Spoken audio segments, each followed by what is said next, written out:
Okay, my name is David. I just recorded another song a little bit earlier, but I was really in the mood to record another. So here we go. Today's song is actually gonna be "Making the Bed" by Olivia Rodrigo. And this is another request from my friend Just Say Is. Shout out to you, girl. Okay. So this is actually my favorite Olivia Rodrigo song, so I'm very glad you requested this. And I'm going to go line by line, top to bottom, explaining each line, and also making references to past songs. Okay, here we go. So first thing says, "Want it, so I got it."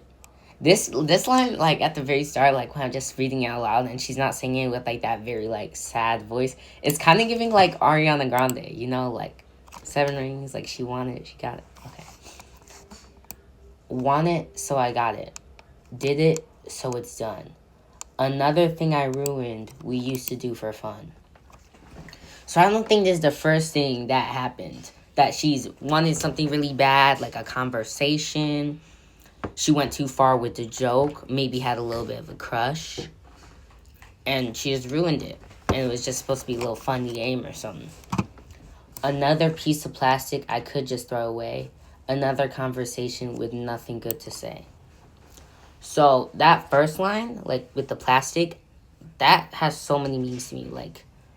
Like another relationship for her to throw away, another friendship for her to throw away, or like another thing that was very recent after the song published was people throwing stuff at fans.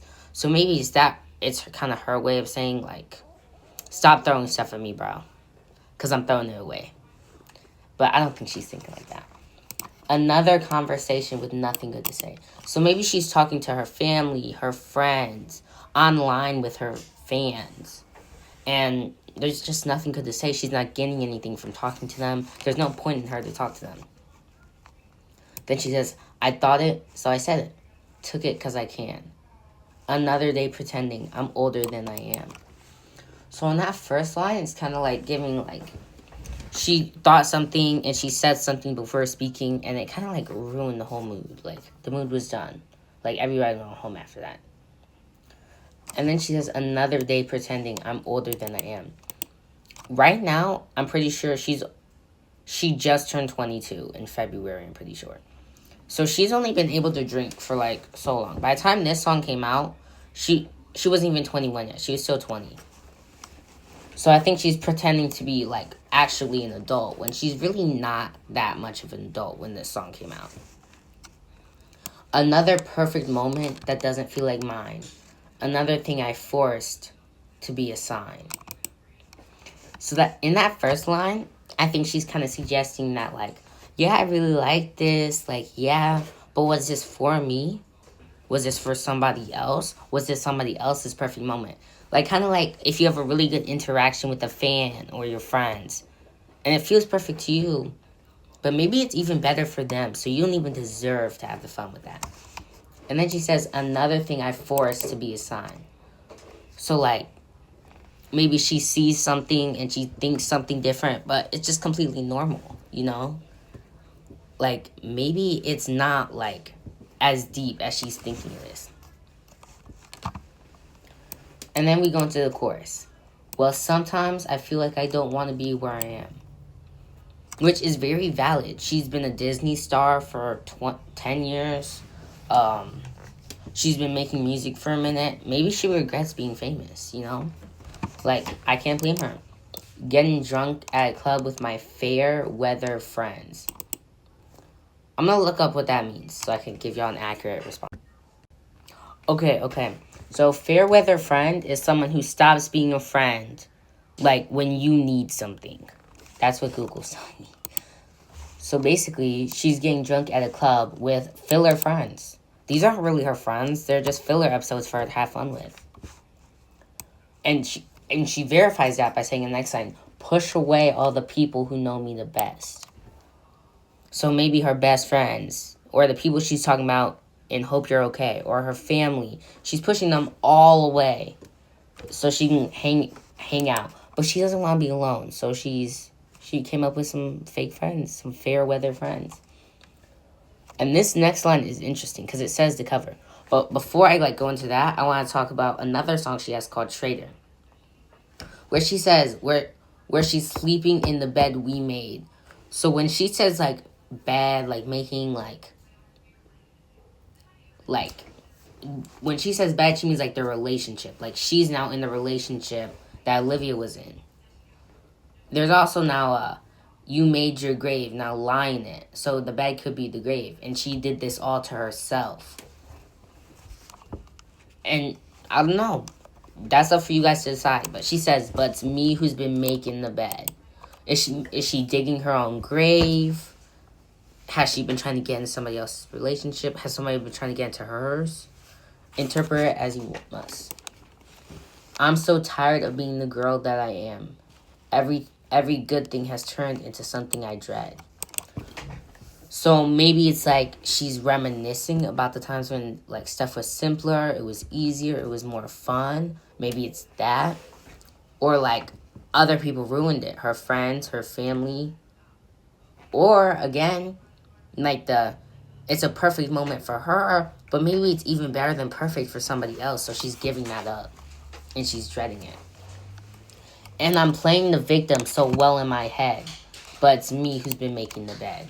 Which, again, is making me believe into this, she knows she's dug her own grave, and she's going to keep digging, and so she can lie in it. Okay, and then the next line she says, me who's been making the bed, pull the sheets over my head. Yeah, making the bed. I know, I'm so good at singing, y'all, even though it's talking. Right, and then in verse 2, I actually thought verse 2 is the bridge, because it sounds very bridgy to me, but she doesn't classify it as a bridge. So we're just going to call it verse 2. It says, and every night I wake up from this one recurring dream, where I'm driving through the city and the brakes go out on me. I can't stop at the red light. I can't swerve off the road. I read somewhere it's because my life feels so out of control. So she's basically saying that her life is about as out of control as her not being able to stop because her brakes are out. She feels she can't even control her own life. Everything's been decided for her. Other people are doing everything for her. And then these next lines are real interesting to me. She says, I tell someone I love them just as a distraction. They tell me that they love me like I'm some tourist attraction. So she could be saying here that she tells somebody they love her so she can get over she tells somebody that she loves them because she needs to get over her own problems and her own mistakes that she's been going through in her mind. And this is how she does it. Okay, now I really love this line, but it seems so out of the context of the song. She says, they tell me that they love me like I'm some tourist attraction. This could be family, friends, all the people that care about her. Just tell her that they love her. But, they aren't actually showing it. They're just saying it. So she actually feels like she's a monument, a tourist attraction. Eiffel Tower. And they're changing my machinery, and I just let it happen. I got the things I wanted. It's just not how I imagined. So I think she could be talking about anything here. Fans, friends, family, changing how she thinks, changing how she wants things to happen, all because she's famous now. But she didn't think fame would be like this.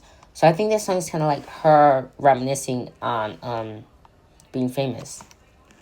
And we've already heard the chorus and pre-chorus, so I'm not going to go back to that. And in the outro, this is where it gets interesting. She says, sometimes I feel like I don't want to be where I am. Counting all of the beautiful things I regret. But it's me who's been making the bed. So let me know what you guys think about this song, because it has so many double meanings, or it can be interpreted different ways depending on your own situation. But I really do think it's about her fans, friends, and family having beautiful moments with her, but feels more towards their own moment than her. So she kind of gives up and stops appreciating that moment like she should. She's not a normal person anymore just because she's famous. But let me know.